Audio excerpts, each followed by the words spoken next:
and welcome back to my channel, Moonfire Magic. Let's start with some magic, that lovely bridge between the magical unseen world, the unconscious, and all that is into our own hearts and minds. I've already shuffled the cards because, as I say, you don't want to sit here and watch me shuffle cards. So this is for August 2025, and right from the start, astrologically, the best day for August 2025 is evidently, by looking at the alignments, August the 3rd.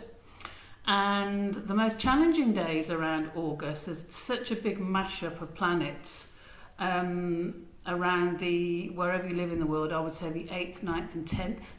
You might even start feeling it on the 7th and feel it up to the 12th. Intense. I'll do a little video on it, the whole Mars, Saturn, Pluto, Uranus, Neptune, the retrogrades, Chiron, the whole lot. So, but for now I'm doing tarot for August 2025 to give any guidance and, you know, something to meditate on, something just to kind of guide you, a little light for August 2025. So let's start. I've shuffled them, like I say, already. And so oh, that's good. Let's see, how can we get this easily seen? I think can you see that? Obviously it's sunny. So it's the 6 of Wands. There we have Jason holding aloft the wonderful golden fleece that he's successfully captured from the dragon. And so the 6 of Wands represents victory, success, something achieved, you know, a goal that you've been after, that you've kind of managed to actually manifest and reach. So that's a good start. Think about August, because all these interesting planets can go, ooh. The crossing card, oh, that's good, more wands. The Ace of Wands. God blimey, I'll do it like that. The Ace of Wands, this is Zeus with his golden fleece on, holding the world in his hands, okay? Holding the world in his hands, standing there with his lightning bolt. The Ace of Wands, the uprush of ideas, action, activity, drive, motivation. The Ace of Wands is like an uprush of an idea, a project, creativity, quick thinking, ability to just kind of see the big picture, see you know, why and how it's all going. So 6 of Wands as the significator, the Ace of Wands crossing that. What's the overarching card? The Hermit. Can you actually see that? God. The Hermit. And now we've got the shadow of the computer. So the Hermit is the overarching card. So there's our first major arcana. And you know, the Hermit in the mythic tarot card is represented by Kronos, kind of Saturn, acknowledging cycles, the end of cycles, the natural ending of cycles. And the Hermit is a wise person. He's a way shower, okay? He's holding that candle and he's showing the way, he's lighting the way, okay? Swathed in his simple garb with a sickle, which is the emblem of the end of kind of cycles, the ends of, you know, certain ways of being, certain jobs, certain relationships, certain habits, as I always say. But the Hermit is about just what you see. It's a wise person that's gone into themselves, that can kind of consult with the self, that has been through some ups and downs, has been through learnings and lessons and all kinds of stuff. And here he is kind of with all that gathered wisdom. Because, like, you know, now with me, Saturn, as well as being, knowing where your boundaries are, being reliable, being responsible, Saturn for me is also about gathering wisdom. So August 2025, 6 of Wands, it starts off with having something to be happy and joyful and victorious about. You've got that Ace of Wands. Is it a bridge or an obstacle? Definitely a bridge for me, with that direct action and, you know, just getting on with stuff. And then the Hermit, the wisdom. Okay, so what's at the root? Okay, that kind of makes sense. The root of this is the 9 of Wands. Isn't that funny? All these wands, all this fire energy. And it's interesting because Saturn obviously is well, not obviously, if you don't follow it. Saturn is retrograde in Aries. Neptune is retrograde in Aries. And so we have all this fire in this reading. So we have the 9 of Wands. And just let me remind you, that picture there is where the Argo, the ship, the Argo, is coming back victorious from its successful mission and adventure and quest. And they're almost home. There they can see the home in the distance. They can see, you know, land and all the wands out to celebrate. But what has got to happen? The Argo has got to go through the magical clashing rocks. Okay, so at the base of this question today, you know, the Argo can see home, it can see dry land, they're all happy and joyful, they're all celebrating, but the clashing rocks are literally rocks that clash together, and the skill of the seaman is, don't laugh Diane, is to get through the clashing rocks without being obviously smashed to smithereens. So it's basically the use of skill and great experience in order to navigate these last obstacles, because the 9 of Wands is just when you think you're almost home, just when you think, you know, you've arrived, and, you know, just when you think you can exhale and it's all over, you've got one more little obstacle to get through. Okay, well, makes quite good sense, this doesn't it? The past, what's coming up in the past? Oh, good. It's always good to have the Fool kind of in the past, because it's lessons learnt. It's like when you've done something, when you've taken a leap, sometimes a bit naively or without really checking how things were going, or checking the small print, or checking you know, various things about a situation. You went in a little bit naively and kind of learnt from those lessons. I mean, the Fool is about trust. At the beginning of a reading, sometimes the Fool can be being too trusting and just kind of taking the leap of faith without really having, you know, done some groundwork. And at the end of a reading, it can be you did your groundwork, you knew what was coming, you trusted the universe, and you stepped off the edge of the cliff because you knew you were going to be caught by the universe. Oh, what's in the future? The King of Swords. Okay, look at that. Look at the King of Swords. Wow. Okay, so in the future, the King of Swords. Look, he's got a sword and some balancing scales. It's almost like justice in the form of the king. It is about balance. You know that swords are air, communication. And air can be volatile, it can be tornadoes, it can sweep you off your feet, it can be really outrageous and kind of a bit of a shock that there's something coming your way that might be like, wow, information. It's kind of information, and and in the king's case, it's the balance of justice. It's, you know, it's a figure that is like, wow, here I am, you know, I'm weighing up here. I've got the sword of justice. I've got the scales, and I'm going to basically be here weighing up what's going to come into the future, what I'm looking at in the what I'm looking at in the future. I'm weighing up all the situations. The ground is barren. There's no greenery. It's quite stark. Okay, and so this King of Swords is like, okay, so some you know, decisions to make and thoughts to have, discussions to have. So it's Odysseus. He's intelligent. He's brave. He's a man of principle. He's a leader. Okay, so it's a so I'm looking at here. So being a leader, being brilliant, being a man of, you know, great ideas, but also the ability to call ideas, the ability to kind of go, right, so this isn't, I've got to go and, I think I've got to go and just, I kind of look like a ghost. Hang on a sec. Okay, I think that's a bit better, isn't it?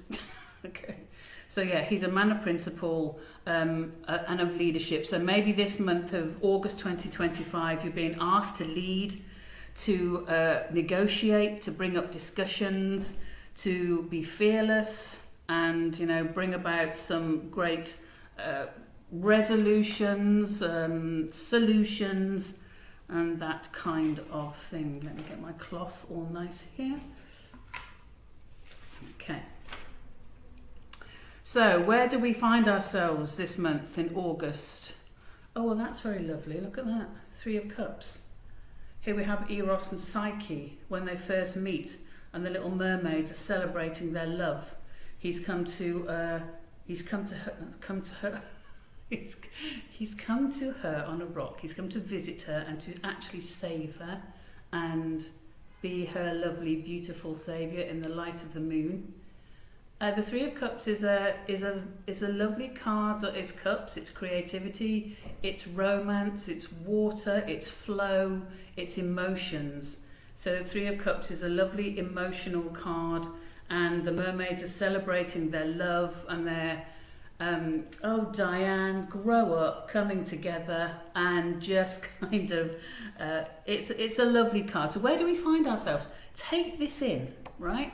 This is a lovely card. So even if you're feeling a bit overwhelmed, kind of go, look, look around you at what is worth celebrating, or maybe a shift in a situation that it just feels loving and kind and secure and safe and affectionate.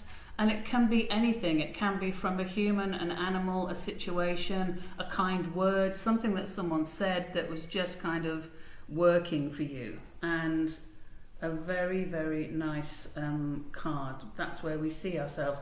And see yourself like that. Even if there's something else, it's like, okay, but there's that. There's this nice stuff. There's this lovely situation that I can celebrate here. So how do others see the situation of August 2025? Okay. So here we have judgment. Okay, jugement. And here we have Mercury that's come down into the underworld. And you see these figures rising up. They're rising up out of their coffins, mummified figures. And I think this card is quite fascinating because it's almost like people who feel like they were dead and buried are rising up. And it is, for me, a card of karma.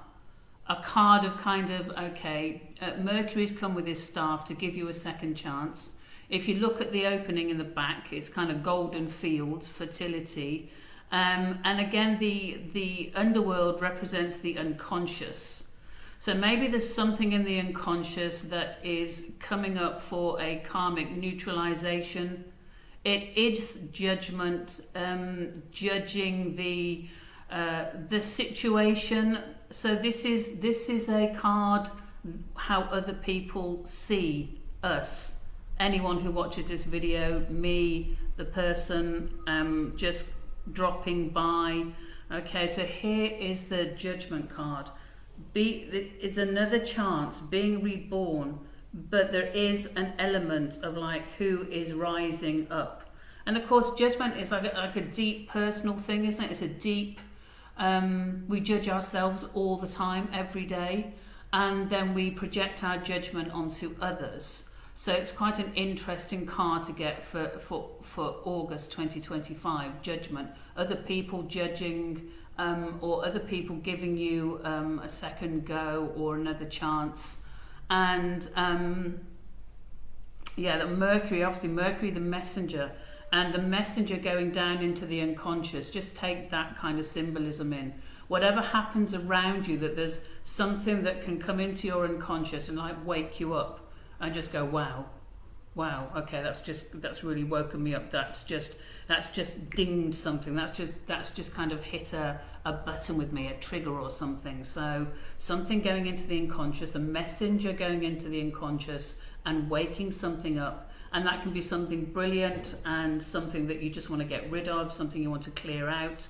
So just be aware of that, but that's how other people are seeing it. Something needs to be maybe released or just kind of just kind of let go of. So, or acknowledged. What do we have for hopes and fears? Oh, how many readings have I done this year? And this has come up a lot. Death, hope and fear. Okay, so we've got the Hermit, which is cycles. We've got the Death card, which is transformations and endings and beginnings. And this whole card of, people bowing down. And one of my subscribers made a great comment about the Death card, about certain people trying to was it the Death card, or am I getting that confused with something else? It was something about people, oh no, maybe it was the devil. No, it wasn't the devil. Anyway, Diane, get on with it. So the Death card, we know what this is all about. Transforming, letting old parts of you die off, letting habits, letting the way you think, letting kind of old stories, old repetitive narratives, old ways of being, let them die off. Let them. And what's really interesting here is you've got these two. You've got the Death card and the Hermit, also end of cycles. Let it die off. Have the courage to go forward. Have that courage to go forth. And I think, okay, I'm going to say this. I might be wrong, but hey.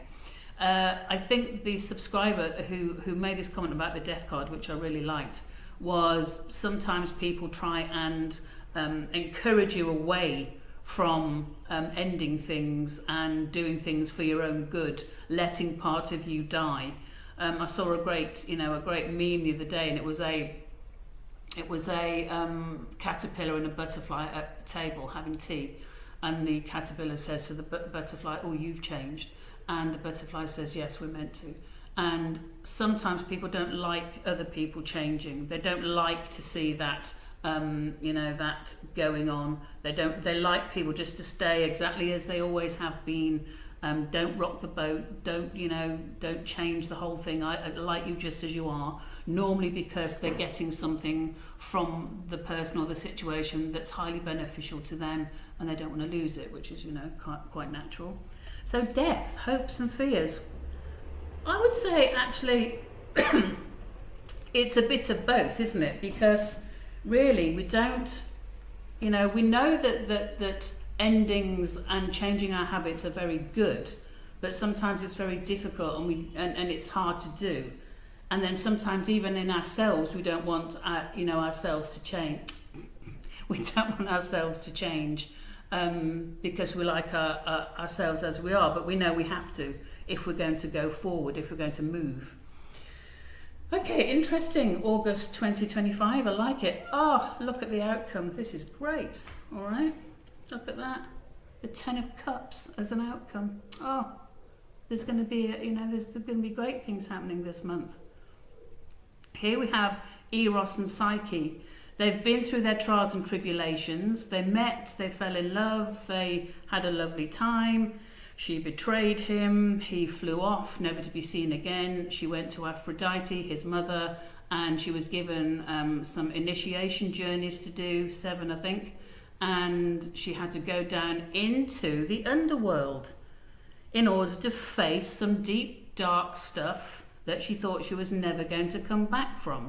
Okay, so she had to go into the underworld in order to be reborn, death and rebirth. And then she won Eros back, and they ended up in this beautiful 10 of Cups situation.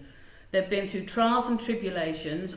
Just tell me something. I know I sound very perverted, but hey, how is his little loincloth staying up? It's not even tied. How is that loincloth actually staying up? Looks like a snake, doesn't it? Looks like a snake coiling itself round. Oh dear. I wonder how that is. Anyway, Diane. 10 of Cups, lovely. It's a lovely moment of recognition, of accomplishment, of again love and manifestation, of that which you dreamed of, you know, and you had to fight for it. You had to go through hell and high water. You had to face your fears, but it all came right in the end. And knowing the astrology for this month, with all this Saturn, Neptune and Pluto and Uranus and the whole Mars thing, just see, I think this is a lovely reading. You know, I think the whole thing of death, rebirth, end of cycles, and I would say don't be a friend. You can be a friend. Yes, you can be a friend to endings and beginnings. You can counsel yourself through stuff. Obviously, you've got friends and people to speak to, but it's really nice to have that, you know, that ability just to go, wow, okay. And it's an ending, but it's okay. You know, we're all meant to evolve. And I think one of the great things is this is a significator. The victory, having something to celebrate. That's the significator. Celebrate it. Celebrate the end of the cycles. Celebrate the new beginning. Celebrate, because what I was going to say with this card, I don't know if I did say it, so let me say it again just in case, is not only is it kind of a fearlessness of don't fear the end of a cycle, the transforming, the depth of what the death card can bring. Go forth with bravery and courage. In the Rider-Waite pack, the death card is a skeleton on a white horse. And, you know, the horse in the Rider-Waite really represents the, you know, that just knightly confidence and assuredness of just going forward with your purpose and knowing what your purpose is. You know, the old guard is dead. You know, on the Rider-Waite, the Pope or the whatever it is, a priest is on the floor dead, and it's like the old ways are gone. And you know, there's the people offering death like there is here, kind of gifts. Sometimes, you know, sometimes it's seen as people trying to avoid death or try and what's the word? You know, kind of you know, be kind of not seduce. What is the word? You know, just try and basically not. It's a bit like the three brothers in Harry Potter. You know, they try and fool death. I don't think this for this card myself, but you know, with the three brothers in Harry Potter, where they try and evade death by the philosopher's stone, the invisibility cloak, and the elder wand. I'm sure you know the story well. So this is the message I get for August. Okay, you've already got something to celebrate. Look for it in your life. Look for what it is that you're celebrating, okay? Just have a look around and focus on whatever it is really working well. Use that Ace of Wands to amplify that, to light it up. Put more into it. Whatever it is, put more energy into the Six of Wands and the celebration, the victory. Use the Hermit to go, that's ended, that's finished, thank you very much, that was lovely, and now I'll just let go of that and let's focus on the new. Let's use my wisdom of the lamp and the, you know, the sickle, the scythe, just cut down what is no longer relevant in my life. Using that scythe just to go, that doesn't matter anymore. That doesn't really have a point anymore. But look at the light, follow your own light and wisdom. Very nice. Nine of Wands is saying, get through the clashing rocks. You know, just a little bit more push, just to get home and dry. And then that lovely King of Swords, use your leadership, use your intellect, have those discussions that you need to have the consultations, sit down, have the conversations that are useful and are really going to help in you going forward this month. That might be some of the stuff on the 7th, 8th, 9th, 10th, 11th, that little kind of area around there. The 9th, 8th, 9th, wherever you live is like the crux of that planetary kind of intensity. Lovely Three of Cups. Judgment, actually lovely. Death, 10 of Cups. Wow. So go through it, know your love, know where your support is, know that you are loved, and spend time with these people who know and love you this month. Make sure you make time for them. And if you're a person that other people, you know, really look to for your love and care, there you go, good for you. And then the death card, just let it go, move forward, be brave in going forward. I love the way death in this Mythic Tarot deck looks like it's really kind of wanting to hug everyone. It looks very friendly, doesn't it? Looks lovely. It's kind of... And then the Ten of Cups, that's lovely. You know, it's all going to be okay. It's going to be a few rough moments, of course it is. There always is in life. But keep your eye on the prize. Keep it focused. Keep it, have that faith in you, and the faith in all the things that you've done in order to make certain things happen this month. I love that. So obviously, normally I've been doing a one card wonder, but for some reason this month I was really driven to do a reading for us all, and that is whoever comes across this video on my channel. And so have a great month. I will make a little video about the astrology because it is interesting. It is intense, part of it, but that's life. You know, there's some days that are very intense. Crikey, I don't know about you, but my July was so full of absolutely illuminating, stunning wonder, and then just kind of the opposite in a human, but the worst in humans, the absolute worst, horrible, you know, kind of energy that you observe, and it's like, wow, that is something else, crikey. So, you know, you just have to, as I always say, just sometimes you just got to keep away from that energy. It's like, keep away from me, go away, you know, go and live your life. I wish you every joy and happiness. Just do not come in my, don't enter my lovely auric joyfulness in my home and everything. So, and the world, mad world, I'm not going on about that because there's some lovely stuff happening in the world, I see. So that is a little quickie for August 2025. I feel kind of uplifted by that and hopeful, and you know, just keep your eye, like I say, on the love, the happiness, those who uplift, and your own inner wisdom, your own leadership, your intelligence. I've said all that, haven't I? So I can stop now. But yes, thank you so much. Thank you for watching. I will be back soon. Cheers now. Bye bye.